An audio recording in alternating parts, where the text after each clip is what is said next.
పెళ్ళైనా పండగైనా వేడుక ఏదైనా పట్టు చీరల ప్రత్యేక వేదిక వారాహి సిల్క్స్. మంచు కుటుంబంలో విభేదాలు భగ్గుమన్నాయి. టాలీవుడ్లోనే కాదు, 2 తెలుగు రాష్ట్రాలలోనూ ఇప్పుడు ఈ అంశం గురించే పెద్ద ఎత్తున చర్చ నడుస్తుంది. ఇంతేకాదు, ఇటు సోషల్ మీడియా నుంచి మొదలుకొని అటు మెయిన్ స్ట్రీమ్ మీడియా వరకు అంతా మంచు వారింట్లో పంచాయతీ గురించే చర్చ. ఇదే సమయంలో తనకు ప్రాణహాని ఉందని నటుడు మోహన్ బాబు రాచకొండ పోలీసులకు లేఖ రాయడం, తనపై కొందరు వ్యక్తులు దాడి చేశారని మంచు మనోజ్ పోలీసులకు కంప్లైంట్ చేయడం అంతా చకచక జరిగిపోయింది. ఈ వివాదం మంచు విష్ణు చెవిన పడ్డంతో పరిష్కరించేందుకు విదేశాల నుంచి పరుగున హైదరాబాద్కు తరలివచ్చారు. వివాదం మరింత పెద్దది కాకముందే పరిష్కరించుకోవాలని భావించారు.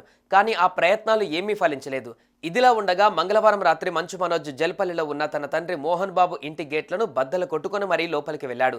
నన్ను రక్షించాలంటూ మీడియాను సైతం లోపలికి తీసుకువెళ్లాడు మనోజ్. కానీ ఈ తరుణంలోనే మోహన్ బాబు మీడియాతో దురుసుగా ప్రవర్తించాడు. ఇంతేకాదు, ఏకంగా ఓ మీడియా ప్రతినిధిపై దాడి కూడా చేశాడు. ఆ తర్వాత ఆయన అస్వస్థతకు గురై ప్రస్తుతం ఆసుపత్రిలో చికిత్స పొందుతున్నారు.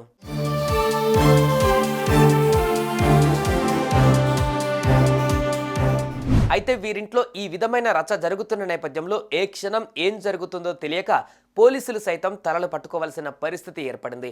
ఇలా తన పుట్టింట్లో అన్నదమ్ముల మధ్య పోరు పతాక స్థాయికి చేరుకోవడం, పోలీసులకు కంప్లైంట్లు ఇచ్చుకోవడం అంతా జరిగిపోతూ వచ్చింది.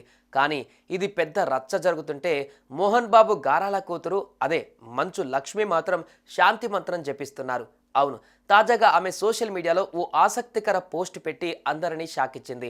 తన కుమార్తె నిర్వాణ చిరునవ్వులు చిందిస్తున్న ఓ వీడియో షేర్ చేసి ఈ వీడియోకు పీస్ అంటూ క్యాప్షన్ ఇచ్చారు. అరే, ఇంట్లో ఇంత జరుగుతుంటే మంచు లక్ష్మి ఏంటి ఇలాంటి పోస్ట్ పెట్టిందంటూ చర్చించుకుంటున్నారు. అయితే ఇది మరవక ముందే తాజాగా ఆమె మరో పోస్ట్ పెట్టారు. ఈ లోకంలో ఏది నీది కానప్పుడు ఏదో కోల్పోతున్నావనే భయం నీకెందుకు అంటూ ఆమె ఎక్స్లో రాసుకువచ్చారు. ప్రస్తుతం ఈ పోస్ట్ నెట్టింట్లో వైరల్ అవుతుంది. ఇది చూసిన నెటిజన్లు రకరకాలుగా స్పందిస్తున్నారు. సుమన్ టీవీలో మీ పర్సనల్ అండ్ బిజినెస్ ప్రమోషన్స్ కోసం కింది నెంబర్కి కాంటాక్ట్ చేయండి.